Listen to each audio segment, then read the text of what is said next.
Okay. So this was the last application.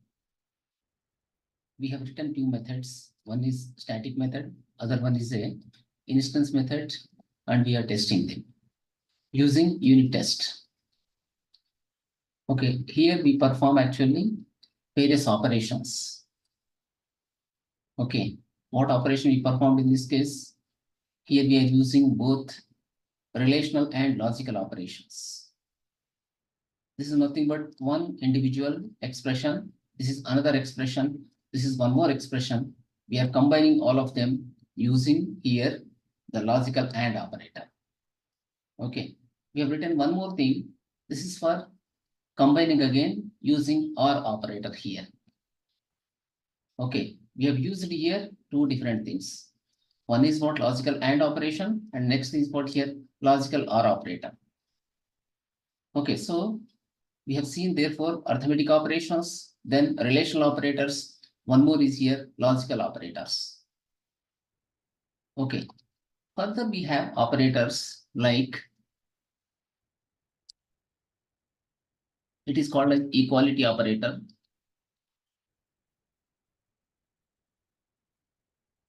Okay, and one more thing is we have here inequality operator. It is called as inequality operator. Okay. Sometimes we use actually shorthand operators. Shorthand operators are like this. For example, you have a variable called a. You write a equal to a plus 1. You can increase the value of a by 1. You write like this. Instead of writing like that, you can write a plus equal to 1. So this is called as shorthand operator. Plus equal to you can write here. Minus equal to you can write here. In the same manner, a here star equal to 1 or 2. Like this you can write. So this is exactly, we call this as here shortcut operators or shorthand operators it is. Shortcut we can say or shorthand operators, we can say that. Okay, instead of writing a equal to a plus 1, you can write a plus equal to 1.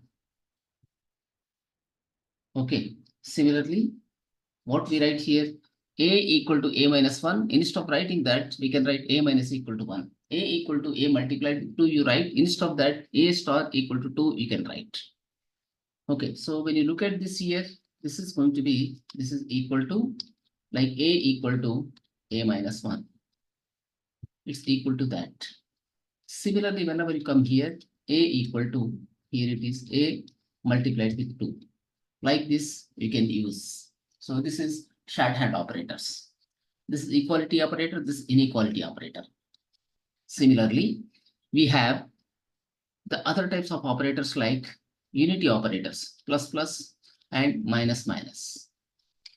Okay, you have a variable called a equal to, suppose you have some pi value.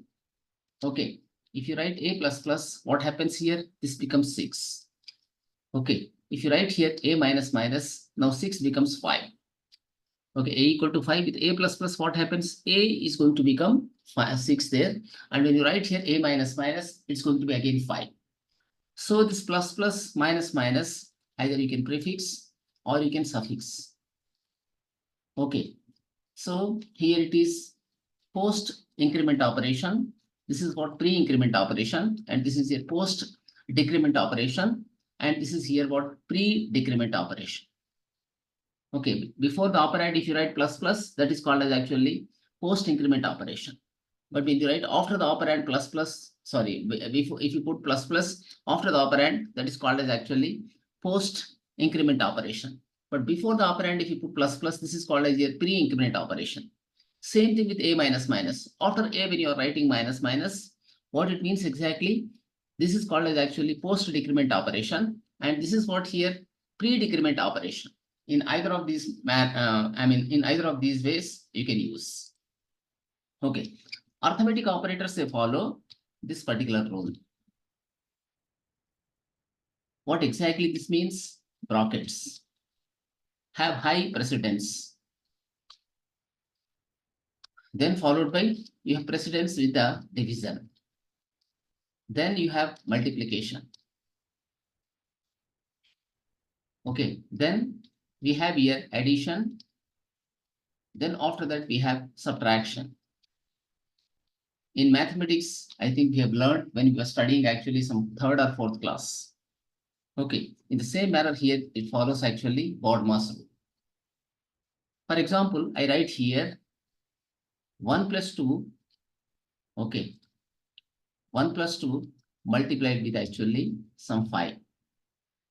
What exactly I want to get here? I want to add 2 to 1, then the result I want to multiply with 5. So in such case, how much I should get here? I should get in this case 15 value, but I don't get 15 in this case. Okay, it's not 15, I get only this as 11 here. Okay, because multiplication has higher precedence over actually addition in the given expression. 2 and 5 gets multiplied, 2 5 is 10, plus 1, it's going to be 11 you get.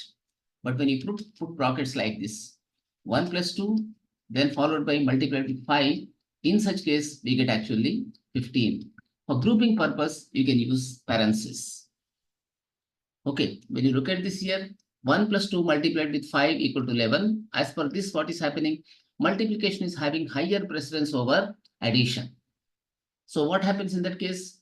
1 plus 2 is going to be getting multiplied with here 5. So you get 10. 10 plus 1 is 11 you get. But when you group them using brackets, first of all, what happens there? 1 is going to be added with the 2. You get 3. Then you multiply 3 with 5. You get 15. So this is called as BODMAS rule. I mean, all the programming languages, they follow BODMAS rule in arithmetic operations. Okay, so these are few other types of operators. One more operator we have seen here, this question mark operator. This is called as ternary operator. Okay, so this is what exactly a ternary operator. Ternary is nothing but it has here total 3 arguments. It is something like this here. Suppose you have A, you are comparing with A equal to 5 or A percent 2. Okay, A percent 2 equal to 0. In such case, you can say this as even. Okay, else it is odd. Like this to find, you can use. This is the first expression. Okay, you're trying to get the value 0. Whenever you divide A with 2, if you get a remainder as 0, in such case, what? It's an even number, otherwise odd number. So this is expression. Then this is going to be here. When the condition is returning a true value, this is going to be getting returned. Otherwise, this value will be getting returned for us. So it has total 3 operands.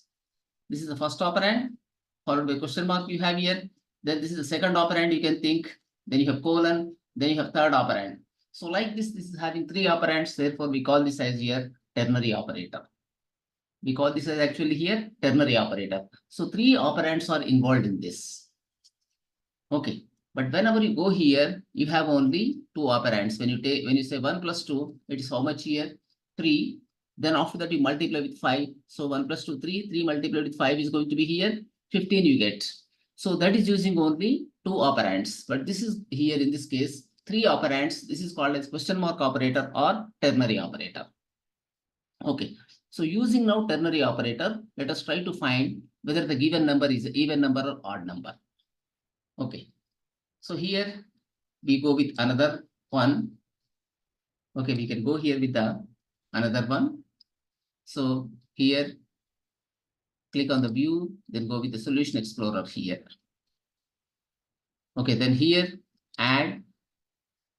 So go to this, then here add, followed by new item. Okay, right. More operators.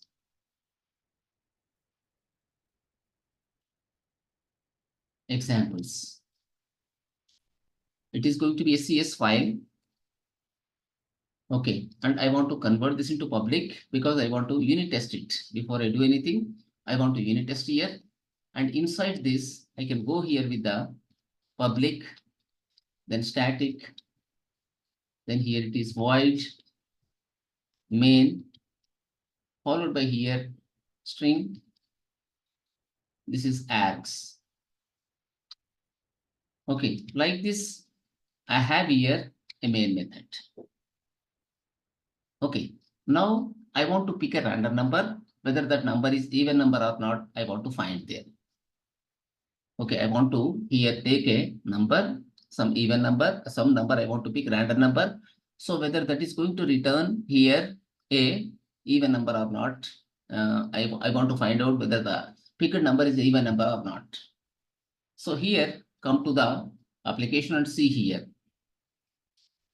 Okay, so here I want to go with the code. I want to write a method here, public, then static, then go here with the bool, followed by here is even. Okay, is even. Here I am passing a number called num, int num. I am passing here a number. So here write bool b or val equal to it is false.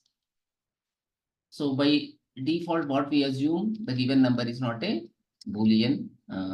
It is not a like it's not actually a even number. So here write return. Write this as b or val. Okay, we haven't written any code so far. Okay, whether it is even or not, we are trying to test it. There is no code applied, just we declared a variable bool b or val equal to false, return b or val. Okay, so next step is what? We can even test this particular thing. You can do unit testing. You can come to this, and before that actually here, okay, so later on we can do that. But now we can come to unit test here. So here in such case, okay, here you define one more thing like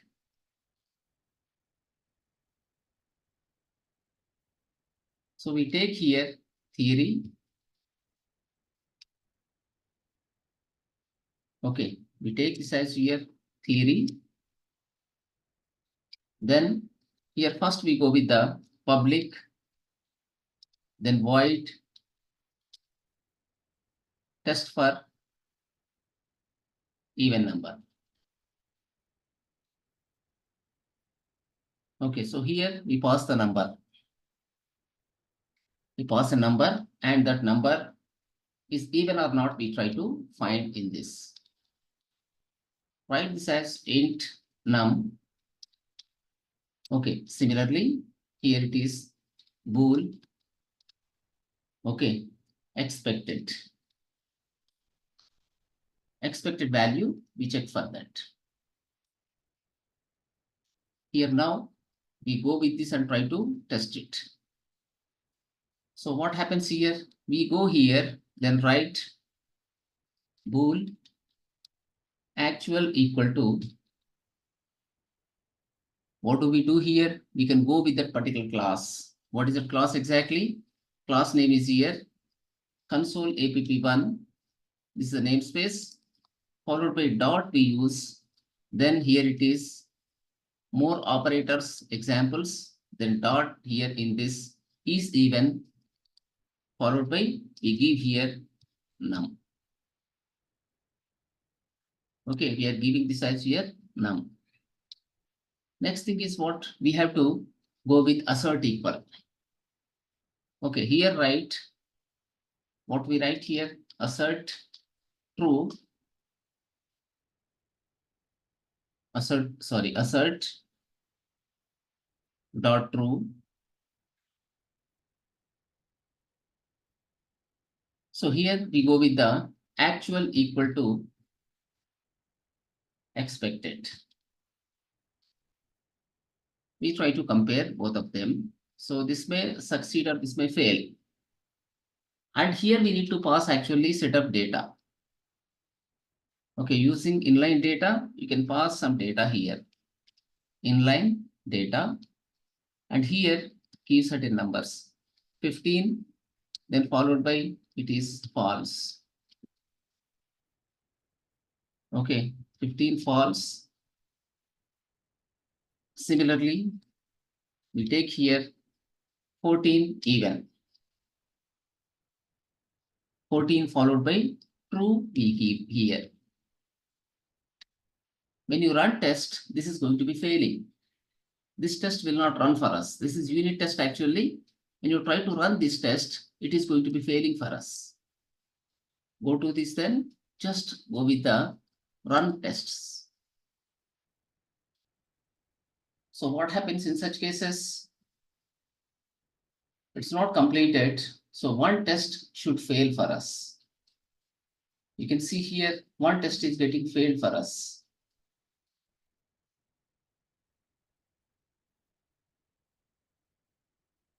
Okay. Here we are passing a number. First one, what we passed, 15, we pass it. Okay, that is odd. I mean, even number is false. But after that, we pass 14. And what we have done in this case, once again, let us see the code here. Okay, I need to close for this purpose here. But one test is failing. I gave here 15, then false. When I give 14, so when you give 14 at the time also, it is going to be here like false only you get. Reason, we haven't supplied code for that. There is no code associated with that. Because of that, we have actually error in that. Now come to this, and here the code is not completed. So when you write any unit test case, initially it fails. Then after that, what we do? We try to here supply the code. When we supply code, ultimately it should succeed. Okay, here right now, brval equal to. Okay, so what do we write here? Num percent 2 equal to 0 we put. In such case, what happens? If it is even number, it returns a true value. Otherwise, it returns a false value for us. Initially, we assume it as a false value. Okay, what you have written here, num percent 2 equal to 0. Then in such cases, it is going to be false. Otherwise, it is going, when num percent 2 equal to 0, it's going to be true. Otherwise, it's going to be false for us. This expression is going to be returning a true value when the given number is an even number. Even numbers are exactly divisible by 2. When you divide an even number with 2, you get remainder 0. So whenever this expression is returning a true value, that will be assigned to here brval. Okay, now we can come to unit test here. And in this, let us test now. So now both the tests should succeed for us. Okay, go with the run tests. Now here, all the tests should pass for us. There should not be any failed tests. See here, all are actually getting passed for us. Okay, 6 unit tests are getting actually passed for us here. Test for even number, we have two values. So both of them are actually getting succeeded. When you take 14, expected true. When you get 15, expected false. So they are working correct now. So therefore, it is returning here a true value for us. And we are using here equality operator. With the help of that, we have done. Since now unit test is working properly, we can go to application. In the application main method, you can write that. Okay, so next thing here, I just want to generate a random number. For that purpose, I create here a random object. So using class name, okay, using class name, and here I can declare a reference variable. We call it as object random. This equal to here new random. I can create here a random object. So this is called as creation of the object. Using new keyword, we can create an object. This is called as here constructor. So we use keyword random followed by, this is a reference variable name, okay, equal to new random. But when you go with the Boolean type of data, we don't use any new keyword because this is value type and this is reference type. Reference types always they require a new keyword, or else it should be factory method. Normally using new keyword only, you can create a reference variable data or object for the reference variable. But when you go with here, this is what value type. So in such case, you don't require new keyword. Straight away, you can assign the value. Numbers, similarly, Boolean type of data, they are going to be here. Reference type, one more type of data is char, char we have. So that is also going to be here value type of data. We have one more type of data called char. So that is going to be character type of data. Character type of data is going to be here. It is like value type. It's not actually reference type. Strings are reference type. Now here, let me go with this and try to create here, try to find whether the given number is a even number or not. So here go with this int num equal to, I want to generate a random number. So here I go with the object random. Okay. Then here dot next. I want to pick next number. The value must be between 0 and I can go with some 101 up to 100. I can get a number here.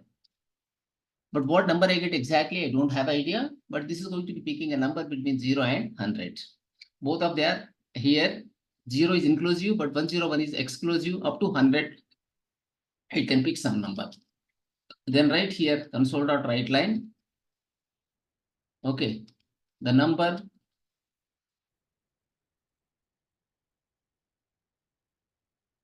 The given number. So here we go with 0, followed by here. Okay, is even, is here, followed by we put here 1. Okay, then here we need to get even the result for us. Here write bool. Okay, is even. This equal to what we do, we call the method here. What is the method name? The method name is here is even. We're going to call that is even. Then here we pass the num. You can pass num to this. Okay. Now is even is going to be the value either true or false you have. Here followed by first thing is num. Second thing is what here is even. Like this we put it. So next step is what? We have added like this, but we haven't added this to project. Startup object. We need to go here and we need to add to the startup object. Okay. So here go with this. And from here choose actually more operators examples. Now just run this. What result you get? See from here. The given number 32 is even, is true, it is printing. Okay. Similarly, next we try to print some other number. The given number 100 is even, is true, it is saying here. Again, in the same way, we try to go with this. Okay, 24 is also even number. We are not getting any odd number. Okay. Occasionally we get that. It is 35 is even, is false, it's printing here. So we are picking here random number. Okay. We are picking here in this case a random number. So that random number we are testing whether that is even number or not.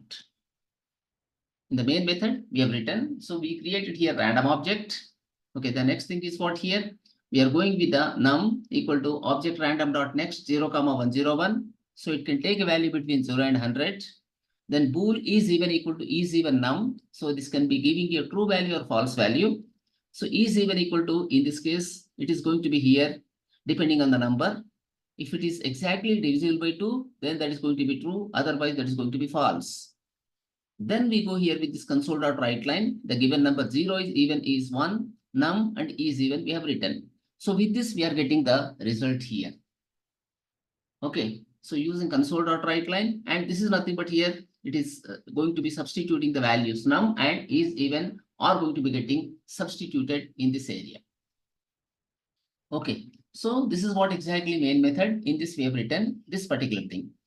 Now next step is going to be bitwise operation. Okay. So we have actually bitwise operators. So what exactly bitwise operators? Let us see. They work on the bits. This is called as here bitwise AND operation. Okay, this is bitwise OR operation.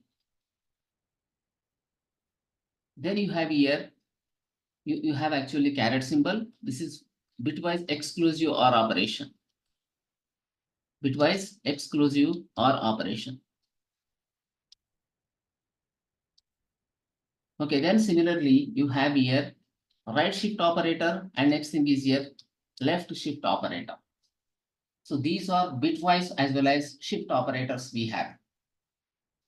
So first thing is what? Bitwise AND operation, bitwise OR operation, bitwise exclusive OR operation, bitwise actually negation. Okay, this is bitwise negation operator. Okay, so here, now let us actually implement this in our code. So this is for the bitwise operations. Here I declare two variables, int, say a equal to 96 and b equal to here 64. I am having here two numbers, a is 96 and b 64. Then here I go with this console.write line. Okay, then here write,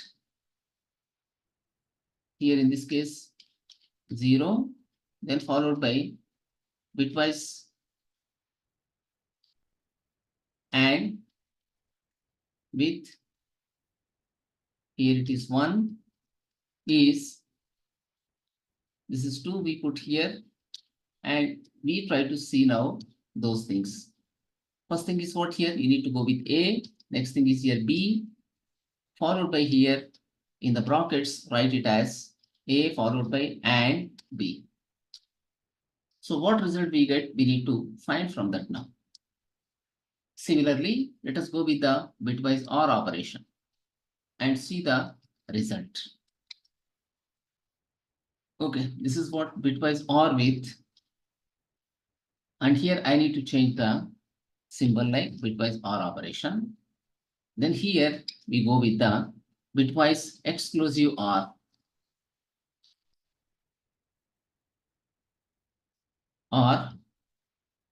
Okay, so this is here exclusive OR we take. Here next thing, write 0 negated when used with inversion operator. Inversion. Okay. Is 1, we have to print. Remove the 2 here, and this is what A and B we have. Instead of having here A and B, we can go here tilde followed by here B. Like this, let us try to print it. Okay, so this is called as here, this is called as in this case bitwise AND operation, bitwise OR operation, bitwise exclusive OR operation, and this is what here negating or inverting the given number. Let us try to run and see the result. So what is happening? 96 bitwise and with 64 is 64. 96 bitwise or with 64 is 96. 96 bitwise exclusive or with 64 is 32 here. 96 when used with inversion is minus 65, it is saying. Okay, so why it is so? You have to find out that what exactly it is here. You need to find that what exactly bitwise operators are. You have to find there. That is a task I am giving you. You can find a lot of information about this in the internet. So what is exactly bitwise operator? What are bitwise operators? What is bitwise AND? What is bitwise OR? And what is exactly bitwise exclusive OR operation? Okay. Similarly, what is actually negating the given value, inverting the given value here. So instead of going with B here, I should go with A basically. When I go here with the A, what will happen? Let me see here in this. I have gone with the B, but I go here with the A now. When I go with A, it is saying minus 97. Okay, it is saying here minus 97. Basically, A is 96, but when you go with negating A here, it is giving it as minus 97 in that case. That means what very first bit actually is going to be converted to 1. So therefore, it becomes actually a negative value for us.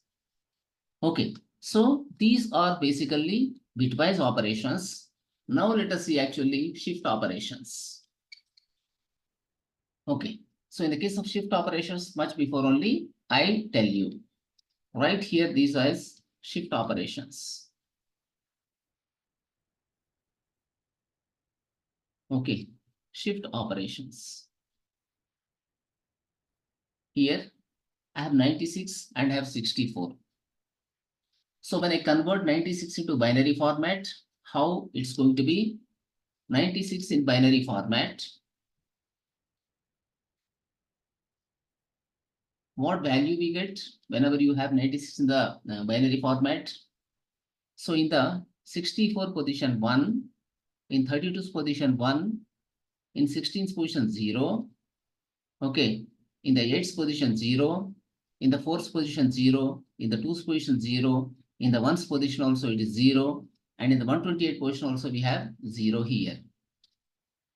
Like this we have, this is exactly what 96. Similarly, when you go with the 64 here, you have a 64, okay, 64, when you, in binary format, exactly, this is here, in the 0 position 0, sorry, in the 128 position 0, in the 64 position 1, then in the 32 position 0, then 16 position 0, 8 position 0, this is then 4's position 0, 2's position 0, and 1's position 0, like this you have. So this is equivalent to binary number as far as 64 is concerned. Okay, inside the computers, we are going to deal with the binary numbers. When you take 96 and when you convert into binary format, it's going to be 0, 1, 1, followed by 0, 0, 0, 0, 0, like that you get. Okay, when you perform here, the bitwise operations, depending on the bit values, they are going to be getting changed. So what is that you need to find? But I tell you now about shift operations. Now I want to right shift by 4. 96 I want to take and I want to right shift them by 4. By 4 bits, it has to moving towards right side. Okay, 4 bits, they have to go towards right side. So what will happen in such cases? See there. That means what? In the beginning, 4 zeros are going to be added. These in the beginning, whatever 4 bits you have, they are going to be moved towards the right side. Okay, so here, if you perform here, 96, then like this when you do, by how much? By 4, what value you are going to get here? 0, 0, 0, 0, then followed by here 0, 1, 1, 0. The result is how much you get? This is going to be ultimately decimal 3. It is going to be decimal 3. When you take a number 96 and if you are shifting by 4 bits towards right side, what value you get there? You are going to get it as here 3. Let us see what value we get. Okay, so here we take this and try to print the value here. 0 when right shifted by 4 bits. Right shifted by 4 bits. Okay, what value you get? You have to get 1. So we have taken here A, then we are going to be shifting it by how many bits? 4 bits. So here we go with A, then followed by here 4 we put. We have to get the result as 3 for us. We should get a value 3 in the last case. Just try to start debugging here and see what do you get. You're getting it 6, not 3 actually. We are getting it 6. Okay, why we are getting it 6? Let us check actually. Okay, whenever we go here, yes, this is 8's position, this is 2's position, and this is 4's position. 4 plus 2, how much you get? You get 6. That is correct. Okay, it is 6 only, correct. So we are getting this as here 6 value. And you see here again, 96 when right shifted by 4 bits, it is 6. Okay, now here what I do, the B I take and I want to right shift it by 2. Left shift by 2 there. Okay, so here I'm going to here left shift by 2 bits. So in such cases, I get only 0 value. Just otherwise try to do with 1 bit only. By 1 bit, left shifted by 1 bit.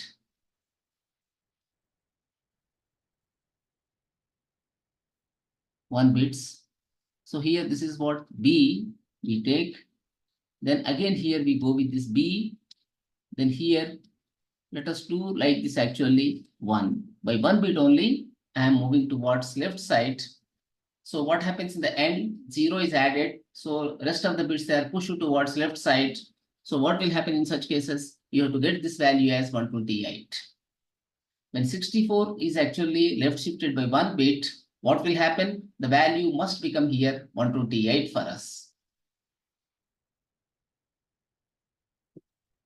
We are getting how much here? 128. So this is called as left shifting as well as right shifting. You can left shift or you can right shift. So these are called as actually bitwise and shift operators. I request you to understand what this bitwise operation is. You search in the Google, then try to find information related to that. If you can search, you can find. It's nothing actually difficult to understand. All of you are engineers, I think. Okay, electrical also, electronics people, some of you are. So there you come across actually these things. Then it's not difficult for you to get that. Okay, so here what I'm doing, A and B, A or B, this is called exclusive. It is called exclusive and operation. It is bitwise and operation, bitwise or operation, bitwise exclusive or operation. Okay, this is what here negation operation, and I'm here right shifting by 4 bits, and here I'm left shifting by 1 bit. So like this, we are performing the shift operations, right shift, left shift, as well as bitwise operations also we have done. So these are few operators we have seen. These are very much used in our coding. Okay. So next thing is we talk about characters. Okay.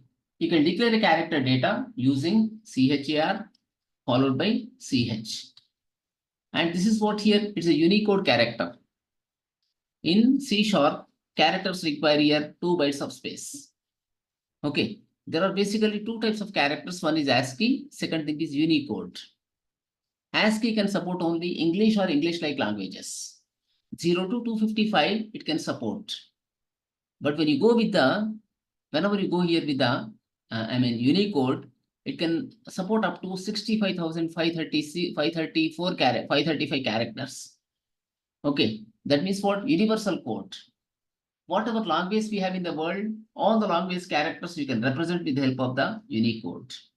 Our English, our Telugu, our Hindi, our Urdu, okay, all they can be represented with the help of the Unicode character set. But when you take ASCII, ASCII can support only English or English-like languages. You can take values from 0 to 255, not more than that. Okay, it can support only 0 to 55. So whenever you talk about ASCII, that supports English, that supports Spanish language, French language, Russian language, okay, Latin, Greece. Okay, these languages are supported by ASCII characters. Okay, but whenever you go here with the, Unicode, we can represent any type of character using actually Unicode. All the language characters you can represent with the help of the Unicode characters. So here char ch, I am declaring a variable, here char ch. Now suppose I assign here a value 48, what value it prints C? When I try to assign 48, it will not accept. Reason, this is what its numeric type of data, character, this is what here, character type of data. Okay, internally they are nothing but numbers, it can support only character. So therefore, in such cases, forcefully you can convert to character using typecasting mechanism like this. When you put like that, 48 can be converted to character because they are compatible types. Since that is compatible type, you can convert. For example, take a Boolean type of data. Boolean type data cannot be converted to char type of data, or date cannot be converted to char type of data. Okay, numbers and characters, internally characters are nothing but numbers. So since they are compatible, you can convert the number into character. When I have written here char ch equal to char 48, this is called as here forceful conversion or typecasting. Okay, 48 I am assigning here. When I print this, what value I get? See here in this. Okay, I want to print here console dot here console dot write line. Okay, console dot write line. Then here I go with the 0. Okay, then followed by here 1. Then I go here with the 2. Then I'll be going here with the 3. Then this is going to be here 4. Okay, again 2 has come here. It's 4. Then this is here 5. Then here it's going to be 6. Then this is here 7. Then I have here 8. All the digits I want to print here. Then followed by here 9. Starting from 0 to that one, I would like to print here. Okay, very first thing is what CH I have taken here.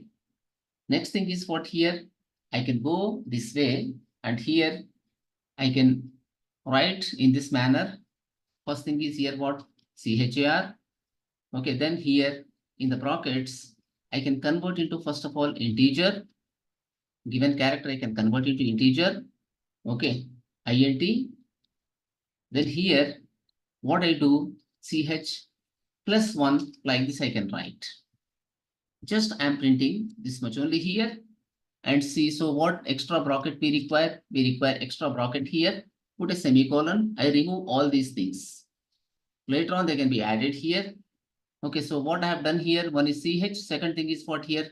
CH plus 1, that also I'm converting into here character. So what should be getting printed for us here? One is 48, second thing is 49. When you run, what values we get here? 0 and 1 are going to be getting printed for us in this.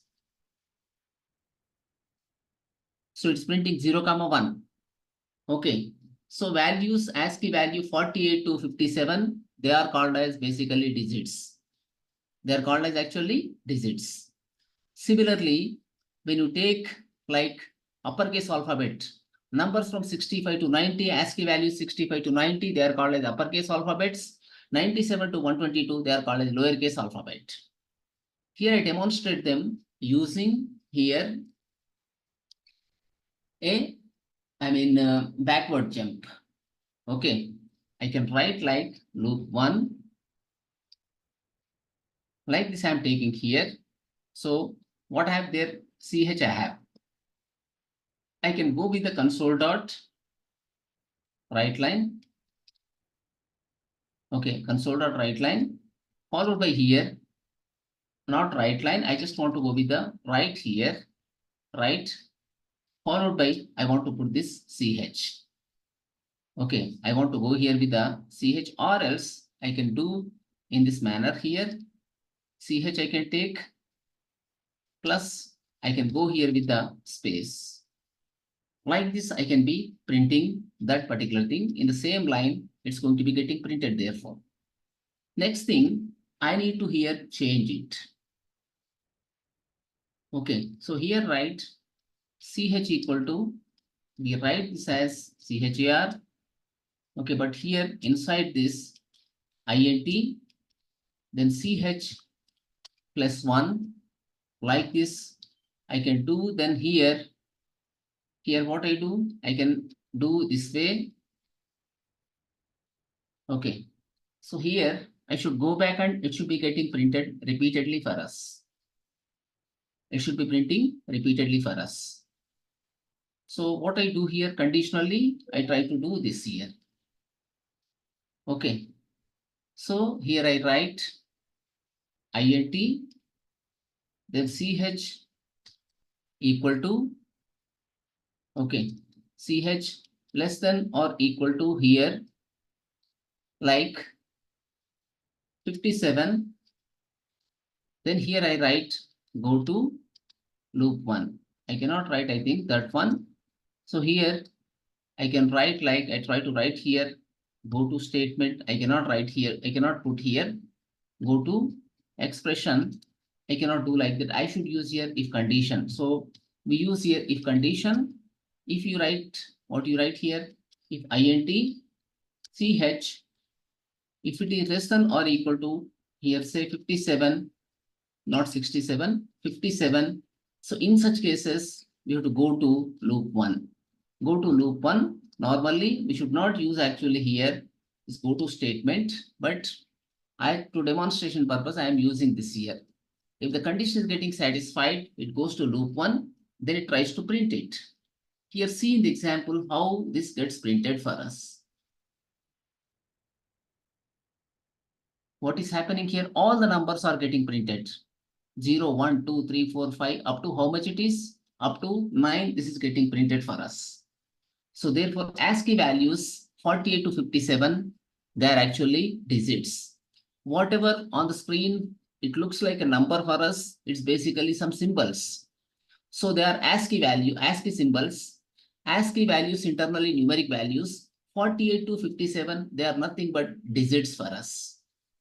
Like digits, we are going to see them on the screen. They look like actually 0, 1, 2, 3. In that manner, they get actually printed.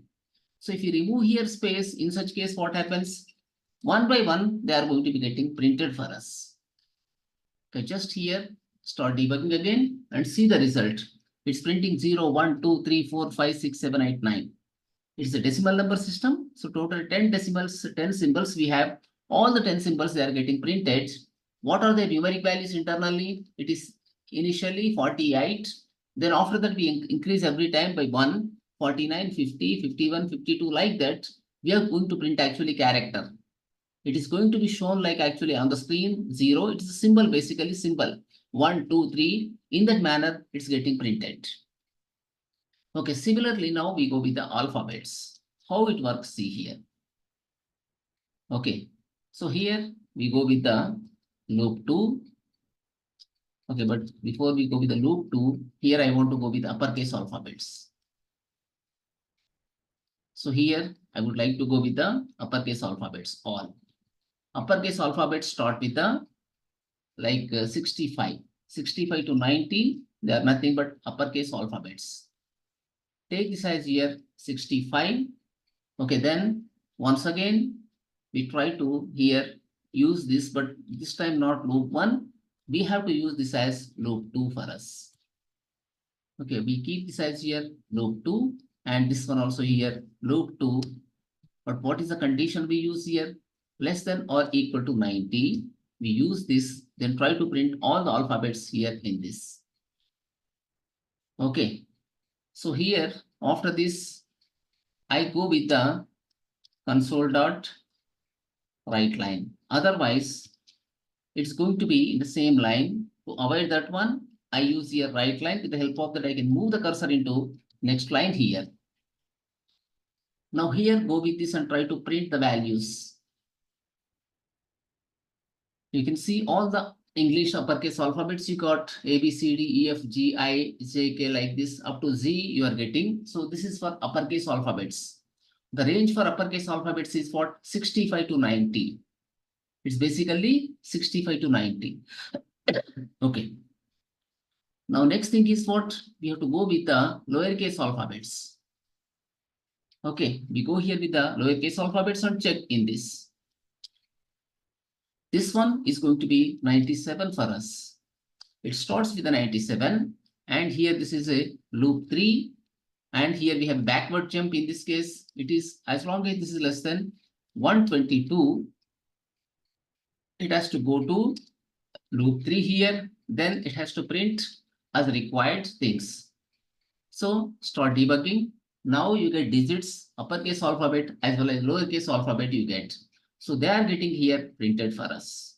All lowercase alphabets they got printed. Above that one, all uppercase alphabets they got printed. And above that line, we have actually digits 0 to 9. So like this, these are working here. We have seen character type of data and using like this, you can go back to previous statement. This is called as here go to statement. So this is going to create a loop for us. Loop meaning is what? You are going to execute some piece of code repeatedly for a certain amount of time. Okay, so that's why we call this as actually here a loop. Okay, this is called as here a loop. So similarly, if you want to set some clock, the clock can be set. Okay, we can even set certain clock here. We can set the clock and with the help of the clock, what happens? It can display the clock for us. Okay, so we can set clock here. Now, in such cases, okay, what happens here? See, go with the console dot write line. Console dot write line. Then here /n we put, another one is /n, one more /n we put here. So what happens here? On the top, you have 3 lines here. 3 lines, empty lines are available. Okay, 3 empty lines are available.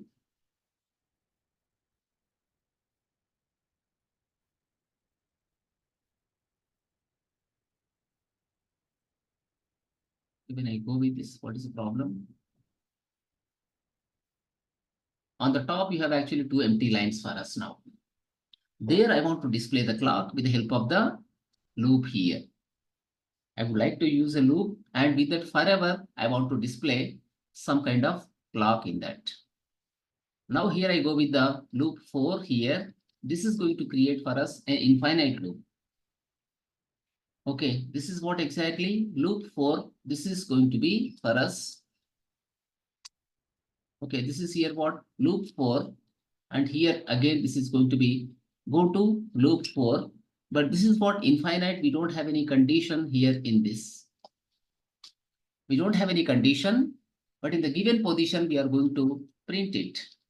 Console dot here, we go with the console dot cursor left. We have a concept called cursor left. Okay, cursor left, I want to go with 20th position. Similarly, console dot here, cursor top. This is going to be in the first line. So cursor top, it is in the line number 1. Okay, this is going to be here line number 1. Then here I want to print actually, here I want to print the date. Okay, so here we go with the, okay, so here what you can do, you remove this here, it's not required. Console dot,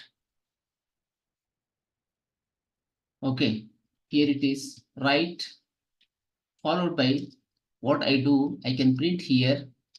This is going to be, okay, so here this is going to be argument 0. Then here we'll use in this manner.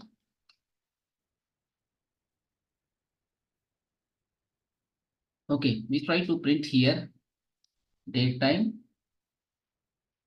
dot followed by here we have a now, then dot followed by here toString. Then here inside this I can use here dd, sorry, not dd, we have to go with the hh colon, here it is colon ss. Like this, I would like to print here the date and time in that location. Then after that, I need to wait for certain time, threading, thread dot, sleep here, for how much time I sleep here, 1000 milliseconds. The program is going to be getting suspended. It will not execute any piece of code. It will wait for 1000 milliseconds. Then after that, it resumes. So like this here, I'm trying to print here hours, minutes, and seconds. Just try to start debugging with this, and you can see now it should change continuously. You can see on the top 19, 59, 42, 44, you have 45, 48, 49, then 50. Okay, like this keeps on changing. You can see the clock is actually continuously changing for us. Okay, then it's going to be here 8. So like this, what is happening? It is actually displaying the time for us. Okay, so this, the color also, if you want to change, you can change color for them. If you would like to go with different color, background color and foreground color, you can change them. So here, console dot, okay, foreground color. We go here with the foreground color equal to here, console color. Okay, console color dot, followed by, I would like to go with the red color here in this. It is going to be getting displayed in the red color for us now, the given time. How it is shown now here in the red color, it is coming up. And the cursor is blinking, it doesn't look nice. So therefore, you can actually hide the cursor. You can stop actually the cursor getting displayed for us. So what we do here above this one only, we put that console dot, okay, show cursor. We have here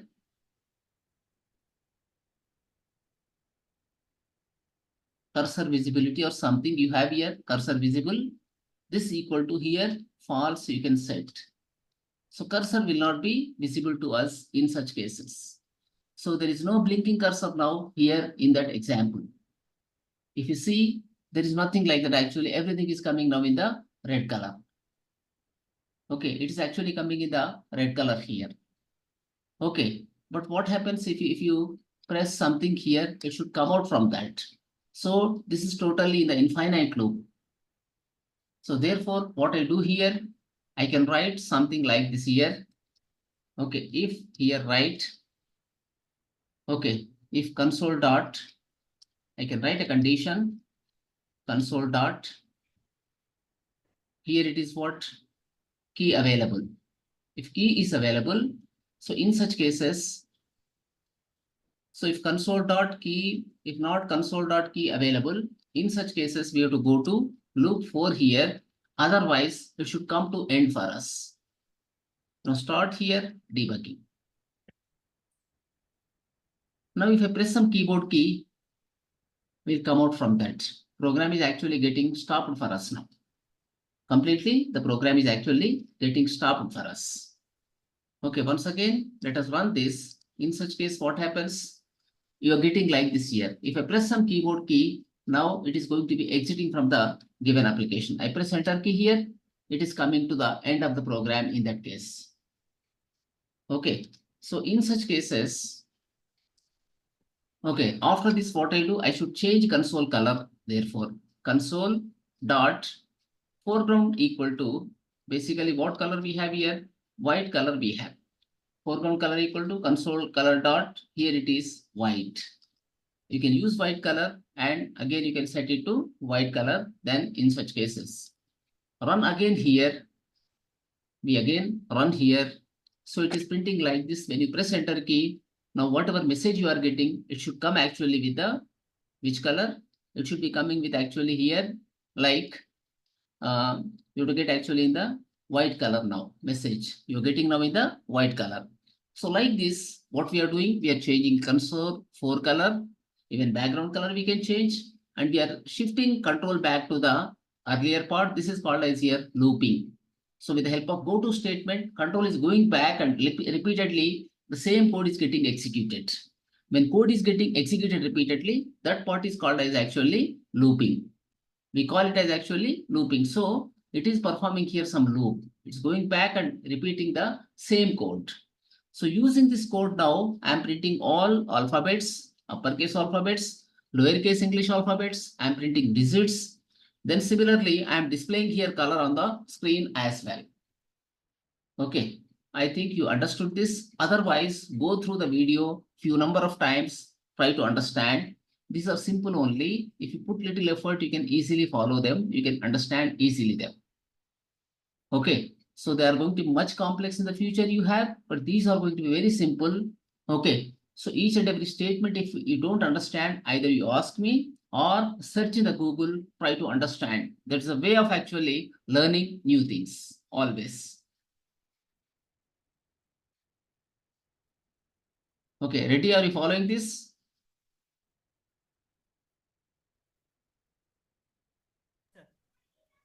Hello, Sahir. Yes, sir. Are you following all this? Yes, sir. Following, sir. Okay, then fine. Tomorrow we meet same time. Today I'm really not well actually.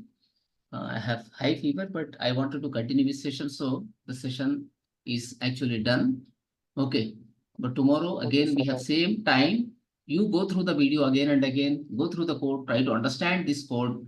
Okay, if you have any doubt, either you ask me or you search in the Google, then try to find. That is the right way of learning actually things in this.